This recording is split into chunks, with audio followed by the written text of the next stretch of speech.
all excited to see you. Today we will have many presentations, about 69 plus 3 featured presentations. We hope you will enjoy them all. For the students, we wish that you exchange ideas with your audiences regarding your research work. And for our attendees, we hope you engage with our students and exchange some valuable feedback. So we're looking for a very fruitful conference today. We will start right away, and we will have a welcome note by the VC. And right after that, we will have our first featured presentation, and then we will start right after the different tracks that we have today for you. So let's welcome Professor Abdullah Alshamsi, and let's listen to his welcome note.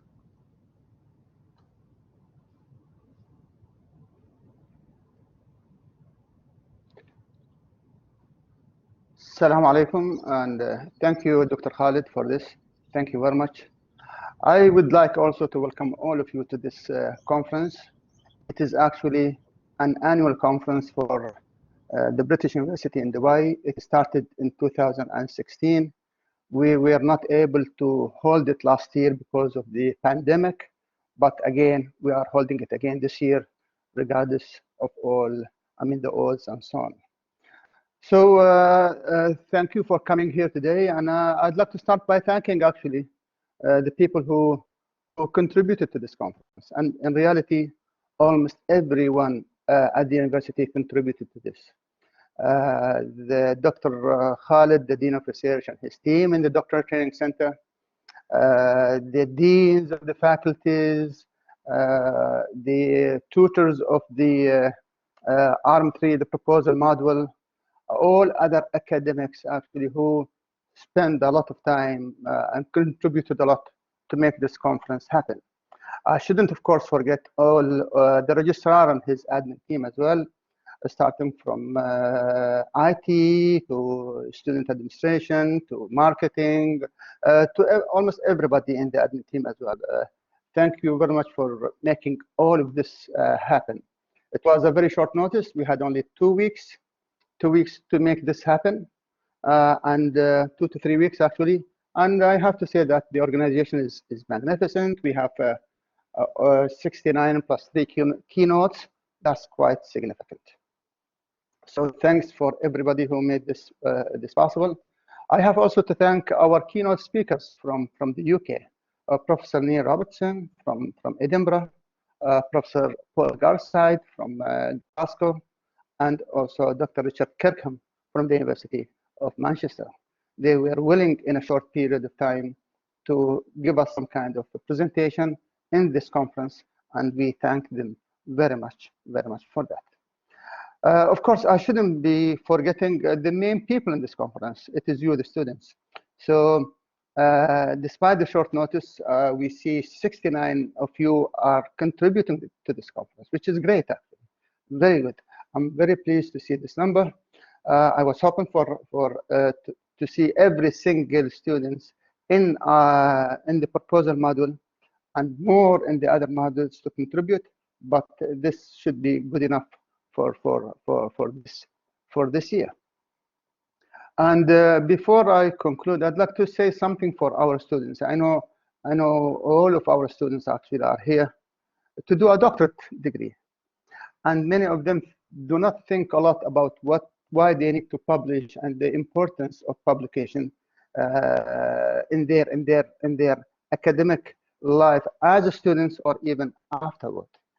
And I would like to start by mentioning three simple points why all of you, our students, needs to think about publication seriously. The first one, very briefly, is actually your work actually should, at the end of it, contribute to knowledge or contribute to practice. It depends on the type of doctorate you are doing. And this contribution to knowledge and practice, what we mean by that is you bring something new to the table, something new to the body of knowledge internationally. And if that work that you spent in for 3, 4 years, 5 years, and you do that kind of contribution to knowledge, and then at the end of the day, you take that thesis, you put it in the shelf, and then nobody looks at it, it will be a waste. And your contribution to knowledge actually will not be there. It will not materialize. So one of the important elements for you to contribute to knowledge is not to keep that knowledge for yourself. It is to disseminate it, to share it with others. And the only way in the academic field where you share knowledge with others is to publish in conferences, publish in academic journals, regardless of the quality of the journal. You need to start publishing in there. The moment you start publishing, your work will be seen by others. It will contribute to the knowledge. Other people will take that work and then build on it, and so on. So that's the first thing, is your contribution to knowledge should be out there. It should not be kept for yourself. The second thing, I know a lot of students actually, let me say, are worried, are not sure about the quality of their work. They will say, when I publish, other people will read it and will criticize it or make fun of it and so on. Please don't think that way. The knowledge out there is where other people use and other people critique and criticize and disagree with or agree with and so on. And this is where all knowledge actually develops in the long run. If when you do your doctorate in the literature review, you take other people's work, you look at it, you critique it, and then you build on it. And that's the way it is. Do not think that if your work is being criticized or critiqued or looked at sometimes in a negative way, it's a bad thing. No, that's a good thing. That's what you do to others, and that's what other people do to yours, and you should be proud of that. You at least provoked others to look into your work and to develop it even further. So don't be afraid, and don't be worry about the fact that others are going to critique it or to criticize it. And the final point that I would like to mention is, I know some students came to us in the past and said, well, this is my idea, I'm going to put it out there, people are going to take it from me and then develop it. And we were discussing this the other day, and one of the academics in BUD actually said, for students, if they want to protect their work, they publish it. If you do not publish your work, it's not protected. Once you publish your work, it is out there in your name. You were the first person to publish that idea. And then after that, nobody can come and say, that's my idea, because you were the first one to publish it. So go out there, think about publications. Publication is part of your academic life. It's part of what you should do. This conference is only a mean for you to practice on how to publish. And hopefully we will see a lot of you, and most of you actually go and publish out there. In reality, BUD has a good number of publications where students from our master programs or even our doctorate program published on their own or with our academics. So I will encourage you all to publish as much as possible. Finally, I'll be looking at some of these presentations. I wish you all the best of luck and success. I will encourage every single student to look at his colleague work and ask questions, create the dialogue, create the discussion, and only by that way ideas will develop and will grow further and so on. So thank you all very much, and good luck, and thank you. Back to you, Dr. Khalid. Thank you very much, Professor Abdullah, for this introduction and for this insightful ideas and recommendations to our students. We will move now to our keynote speech. It will be about the Low Carbon Center, that is the initiative between the British University in Dubai and University of Edinburgh. It will be the international hub. Okay, we have some glitches. We will control it. This is our command center, supposed to be. So we're very excited about this collaboration between us and the University of Edinburgh. What is the Low Carbon Center? It will be a sustainability center for consultancy, for research related to futuristic innovations and sustainability issues, all the way to energy conservation, to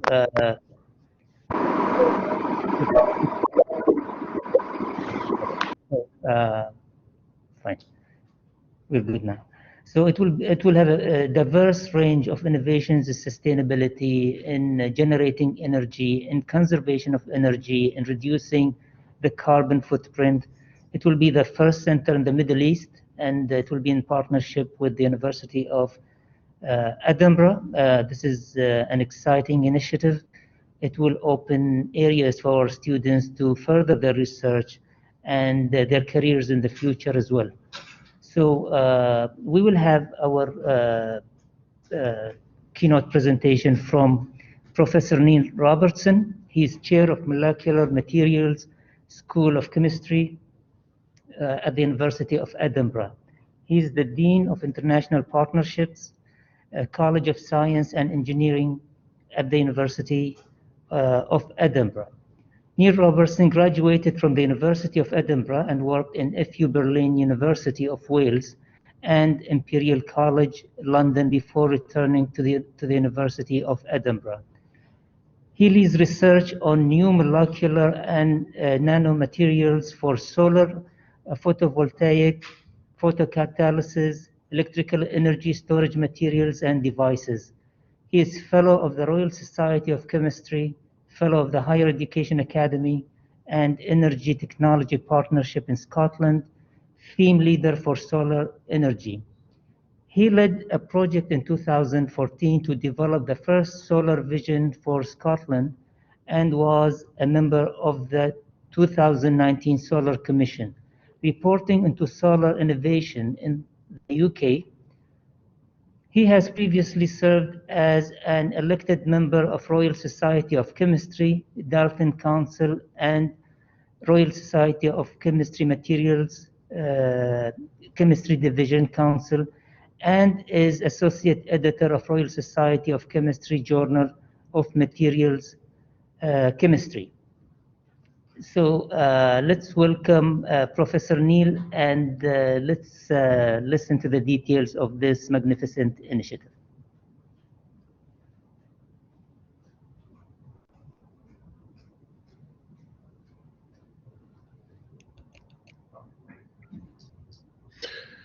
Good morning, everyone. My name is Neil Robertson, and I'm Dean International Partnerships for Science and Engineering in the University of Edinburgh. It's a great pleasure for me to be able to join you today to give this presentation about the Bute University of Edinburgh Sustainability Centre, which we're actively working on.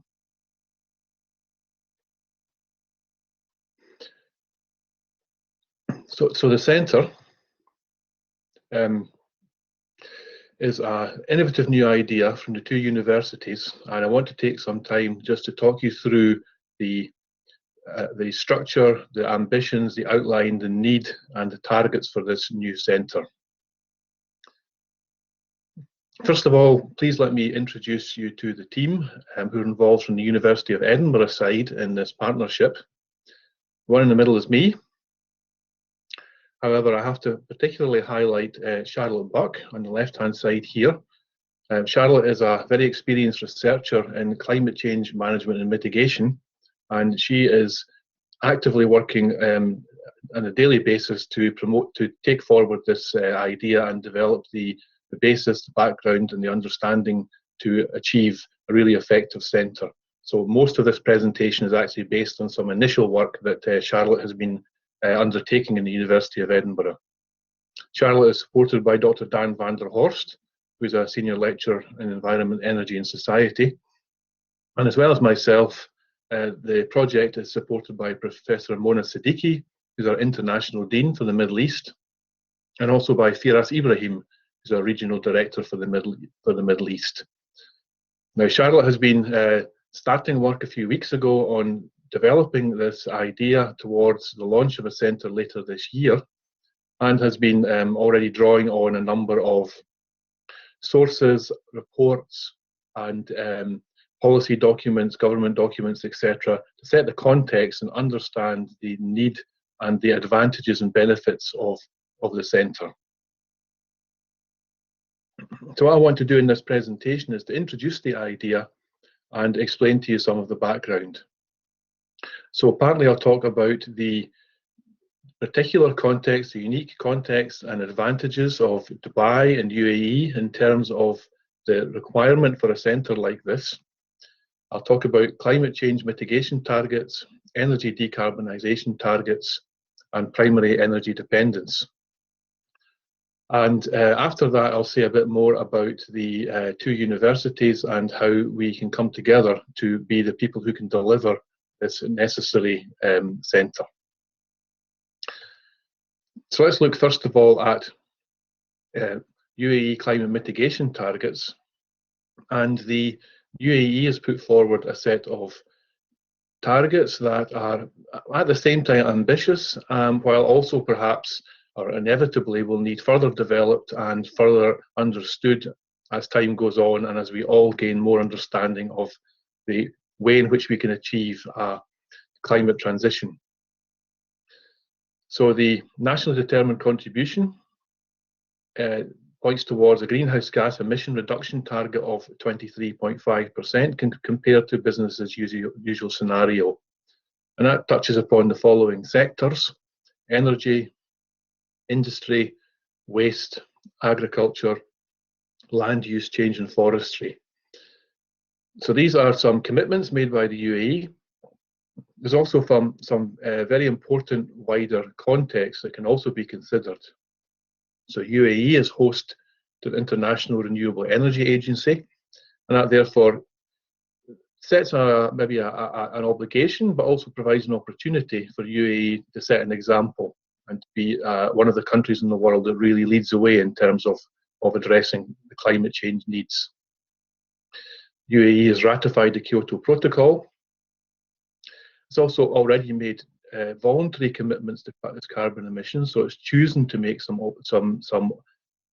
commitments rather than being obliged to make those commitments. So it's already showing leadership in that sense. There's commitments to reducing emissions from flaring. There's commitments around protecting the ozone layer as well in a wider environmental context. The launch of the Mazda initiative already showed some commitment and dedication towards new technologies and new ways of living and working towards climate mitigation. And there's also been several sustainable transport plans. So there's a lot of background context in terms of the UAE's commitments and wider context. So that then feeds into decarbonisation targets and consideration of this across different sectors. So first of all, we can look at perhaps nuclear here, on track to reach 14 gigawatts by 2030 with huge investment into this technology. Solar energy in the Middle East as a whole, there's abundance of photovoltaic power available, and this has led to record-breaking low electricity prices. So PV is really set to take off in the Emirates and, of course, across the Middle East and other parts of the world. In hydrogen, there's been some commitment to a facility being built in Dubai to test and demonstrate green hydrogen production. Hydropower has led to 250 megawatt pumped storage plant being developed in Dubai. So this then has a storage element to provide electricity out of hours when the other renewables are not able to generate. So very many positive development there in terms of supply. There is, however, still a strong emphasis on oil and gas. So ADNOC aims to reduce greenhouse gas emissions by 25% by 2030. However, still aims to use natural gas to transition to a low carbon pathway. So there are questions around whether this is really feasible, whether this really will meet the needs of the world. Many countries across the world now have made commitments towards net zero in similar or slightly longer timescales. To what extent should and can and will UAE still be working in a fossil fuel paradigm in 20, 30, 40 years' time? Still some open questions there. So that was about supply, energy supply. If we look at the demand side, then there are also many actions taking place and many actions needed, of course. So in buildings, there's regulations and rating schemes are based around new buildings and existing buildings via retrofit, and some ambitious targets around the Emirates to meet certain needs by certain timescales. Increasing energy efficiency is, of course, very important, and this can be helped through regulatory measures, pricing signals, technology deployment, etc. Tariffs can be used and are used periodically to promote the desired behaviour based around residential, commercial or industrial buildings. And human behaviour, of course, is extremely important. So household goods and appliances, standardisation and efficiency labelling programmes can help there. And in terms of behaviour, education and awareness is also extremely important. So there's a lot happening, there's been a lot of activity, there's a lot of commitment already within the Emirates towards the climate change response. And this then feeds into the National Energy Strategy 2050, which sets out an interesting scenario. So on the one hand, huge changes envisioned and necessary, and serious commitments have been made. However, there's still a large degree of fossil fuels envisioned to be in the mix in another 30 years' time. So to pull those data together, we can see that the UAE 2050 energy goals, yes, a huge amount of clean energy, which involves huge structural, societal, technological change, and will be very challenging, similar to the rest of the world, but also envisioned to be still around 50% of energy coming from fossil fuels. As I said before, in the context where many countries around the world are making commitments to net zero in similar timescales to that, how will it appear across the world if UAE is still 50% fossil fuels by that stage? Will the rest of the world be expecting more? Will UAE itself revise these targets, change them? How can this be meshed with worldwide ambitions in terms of changing energy sources and achieving what needs to be done, while still recognizing the huge target, the huge challenge that's already represented even by a partial change to new technologies for every country. And of course, there is a unique aspect to the Middle East in terms of energy transition. For most countries around the world, energy transition means moving away from fossil fuels to using a different source. So rather than paying for fossil fuels, we pay for something else, and we have to change our energy source. But it's limited to that requirement. For UAE, for the Middle East in general, as well as a few other parts of the world, there's a very fossil fuel-based economy, and it's a much more difficult transition because it involves not just changing the source of energy, but also involves changing the entire economy or a large part of the economy to a new basis, which of course is then much more difficult. So this then really feeds into one of the the real needs to have this type of centre based in the Middle East somewhere, and I'll come on later to say a bit more about the Emirates and Dubai, but there needs to be some kind of focal point, some hub for bringing people together in order to help not just the Emirates, but provide leadership across the region and across many other countries in the climate transition, especially for countries that have a petrochemical-based economy.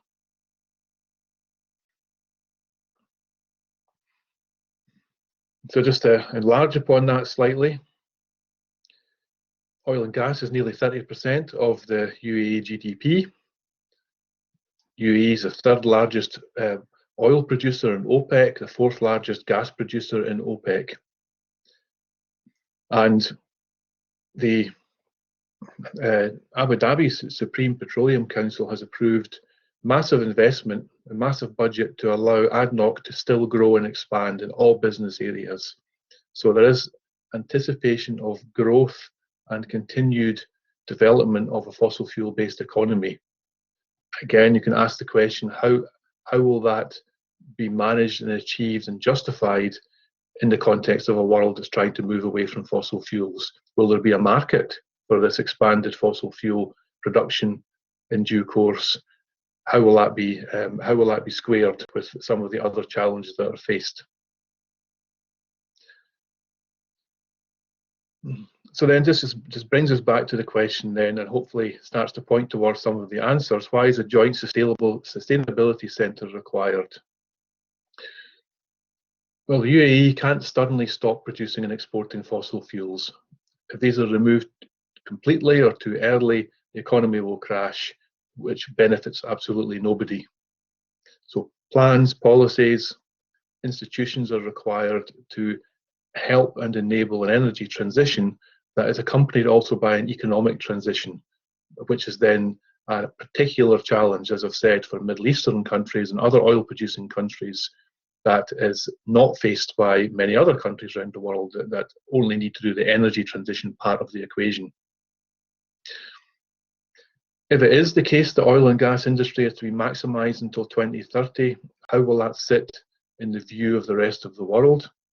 Perhaps a sustainability centre built on research, innovation and education can be a strong message that UAE can send to indicate that, yes, this has been taken seriously, and yes, we are thinking through how we can square the circle of still having a petroleum-based economy for some time yet, while maintaining the ultimate goals, like the rest of the world, to decarbonise in due course. Also, the Sustainability Centre feeds into the innovation ambitions in UAE to be the most innovative and future-ready nation in the world. So bringing together expertise within University of Edinburgh and within BUID, and create this centre that provides a hub and a launch pad for innovation and exchange of ideas, linking up academia, industry, government, etc. And this also then feeds into techno-economic and socio-economic feasibility studies. It's not enough to talk about science and engineering innovation, new companies, new products, new methodologies, but ultimately any kind of technology is used by people. So the people side of things has to be considered. How do people behave? What are their desires, aspirations, behaviours? And also, of course, you have to consider money, the economy, the funding, the finance, etc. So the social and the economic aspects must be part of the Sustainability Centre as well, which together with the technology innovation can lead towards the problems faced by the entire world. And as I've hinted at, it's not just about UAE, it's not even just about the Middle East, it's about the other countries as well that have similar petrochemical-based economies. So surrounding countries in the Middle East, some African countries, perhaps parts of Latin America, also have these similar challenges based around not just the energy transition, but also the economy transition.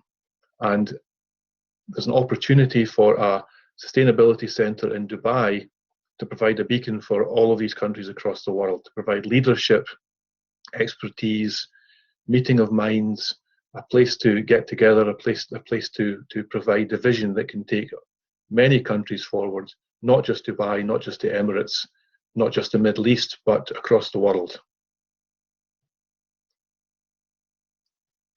So fundamentally, Edinburgh Bu's Sustainability Centre will be an innovation hub that will enable the UAE's following aims: conserving resources, minimising the environmental impact of burning fossil fuels, developing local expertise, and also fostering international cooperation.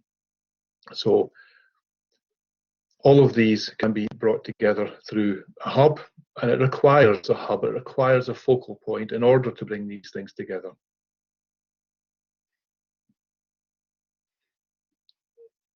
So this pertains not just to the sectors I already pointed out earlier, the NDC identified sectors: energy, industry, waste, agriculture, and land, but also can go beyond this and encompass other related ideas, related areas that will also prove essential. Resilience: how do we build resilient societies, resilient economies? We've seen in the last year how fragile and vulnerable many of our societies and economic models actually are to shock, and how do we build more resilient societies in the future? Innovation disruption: breakthrough new technologies that can change the story. Circular economy, green hydrogen, and green COVID recovery. So yes, addressing sectors already identified within the UAE as priorities, but thinking beyond that, anticipating what's coming further down the line, providing thought leadership for where societies should be going. So hopefully those slides have demonstrated the need for such a centre, and also the opportunity and good fit for Dubai to be a host for such a centre. What I want to do now is take a couple of slides to say something about the University of Edinburgh and what's our role in this. Why would we be suitable partners for BUID in taking forward this venture? Well, first of all, some general background. This is very general information around the engagement of the University of Edinburgh with the Middle East, which has been going on a long time. A very rich history of over 100 years of interaction. So Arabic has been taught in the University of Edinburgh since 1912, also with strength in Persian and Turkish. And we have strong links in the region for a long time. Indeed, we were one of the founder members of the British University in Dubai. And we also host the Al Walid Centre, which is part of an elite network dedicated to the study of Islam in the contemporary world. So we have these very strong general links. We have around 3,600 research outputs with partners in the Middle East over the last 5 years. We have our Islamic and Middle Eastern Studies Department, which is classified as world leading, and this was verified in the most recent research assessment exercise in the UK. And we are actively engaged in research with every single country in the Middle East. From the perspective of the grassroots, from our students, we have around 580 students from Middle Eastern countries currently studying with us, and around 1,500 alumni living and working in the Middle East. And we have more than 6 student societies which are dedicated to aspects of culture, languages, food, etc., and religion within the Middle East. So we have very strong connectivity and relationships from our grassroots students through our researchers and faculty up to our partnerships and history. But more specifically, what about the Sustainability Centre? So University of Edinburgh has great experience of developing and running exactly this type of centre. So ECCI, Edinburgh Climate Change Institute, is leading within Scotland and within the UK and within Europe in exactly this type of activity. So here's the quote from the website: "We are the leading climate change hub for Scotland and beyond. Hosted by the University of Edinburgh, we deliver groundbreaking projects and kickstart new ideas." So here's just a few images taken from the website. The centre provides a home for resident organisations, so brings together people and organisations, supports startups, and also does education. There's always lots going on. This is just a snapshot taken from the website this week. And even just this week, we can see activities around Climate Kick, which is an EU project for climate innovation, so startup companies, etc. We can see events based around COP26, which of course is hosted in Scotland later this year, and very many other activities going on. The centre also provides a network for sharing of ideas across Scotland in terms of local authorities and government bodies to learn from each other and learn about best practice. So we have experience of developing and running a very successful centre, but we have experience also of doing that not just in our own backyard, but also internationally. So the China-UK Low Carbon College, so this again is taken from their website, was established by Shanghai Jiao Tong University with the joint efforts of the University of Edinburgh in May 2017. The first domestic low carbon college, that means domestic in China. LCC aims to become a world-class innovator, higher education and research institute with international influence. Focus on these areas: graduate education, scientific research, executive training and innovation. So China, of course, is an extremely important country in terms of energy transition. If we were just to work and focus on changing Scotland, as a small country of 5 million people, that will make very little global impact. China, of course, makes an enormous global impact with the size of the country, the population, and the growing economic development.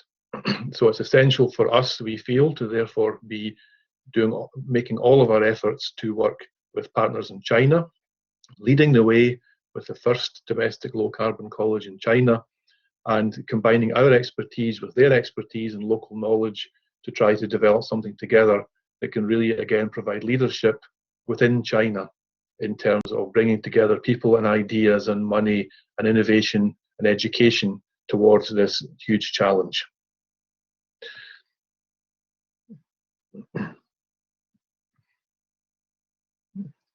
So just to summarize that, hopefully in my presentation, I've managed to indicate the need for a centre. There's a need for leadership.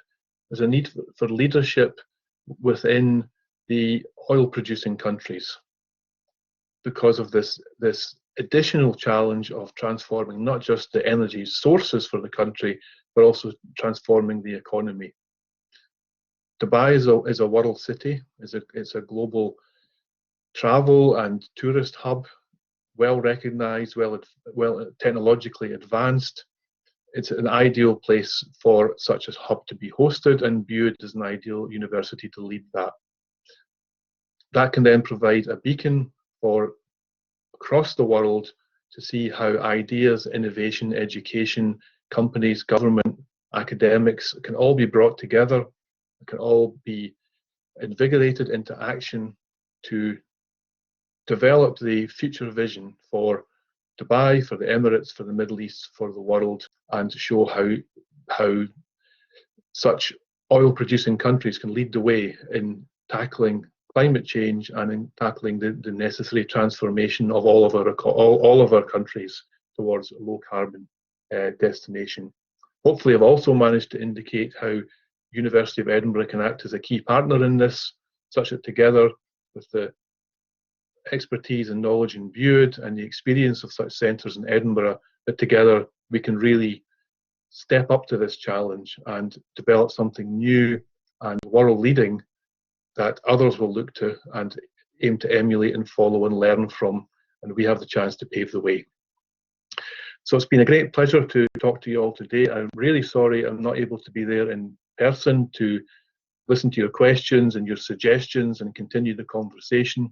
We will, of course, be speaking with many representatives from Bude online in the meantime, but I really look forward to the day, hopefully sometime in the not too distant future, when we can travel again and meet in person to establish and really take forward exactly what we can achieve together in terms of developing this centre. Thank you very much. Good morning, everyone. Glad you managed to find how to access this session. Good morning, Professor. How are you? Good, good. Yeah. Yeah, sorry about the misunderstanding. Okay, thank you very much. Thank you, Neil, for this presentation. Very informative, and we're truly excited to be the center here at the British University for the Middle East and to join forces with your successful center, LCCI in China.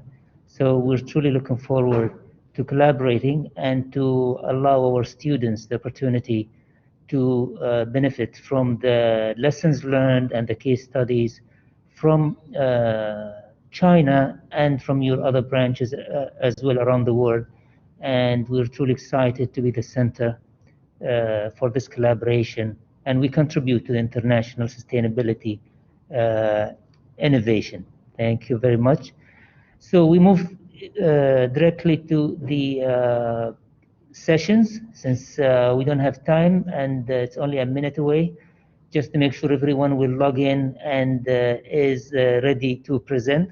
We will have 28 RM3 presentations for education, 14 for business, and 16 business and law, and 16 for the Faculty of Engineering. We will have, for the conference papers, we will have 4 presentations for education, 3 for business and law, and 2 for engineering. So please join your respective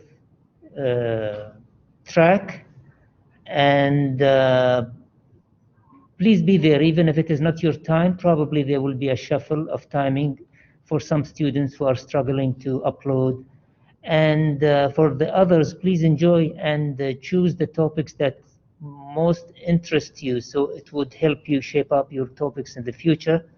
And as we said, engage with the students, and the students, please engage with your audiences just to make sure you get the benefit out of this conference as to improve your work and to benefit from the feedback. So thank you very much for joining the main session. We will resume after the first break. We will have a keynote from the University of Glasgow. Until then, please go to your sessions and enjoy the presentations.